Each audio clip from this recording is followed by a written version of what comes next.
Alright guys, so this is the result, no? The semi-completed paint job, no? Alright, okay. So yan na yung pinaka flarings niya. Most of them nakabit na guys. No? Yan. So almost complete. So actually we are missing one. So yung sa harap yung ating windshield is hindi pa tapos. So babalikan pa yan. So ayan na, almost done na. Ayan, almost complete na yung ating paint job, no.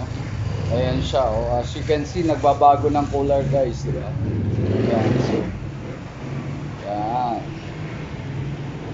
Alright. So yung ating mga gold accents right over there.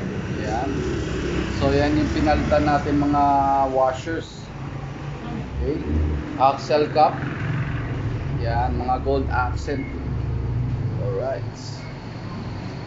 Yan, so yung end bar. So hindi pa actually final tong end bar, no. So we still gonna replace it with the original Brembo end bar. Right now kasi out of stock yung ating Brembo na gold na end bar. So for the meantime we put this one.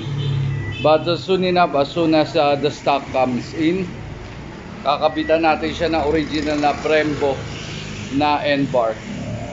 Alright. There you go. Yan. Yan, medyo nakikita nyo guys, no? Nagbabago siya pagka iba-ibang angle. Alright. Okay, update lang yan, update.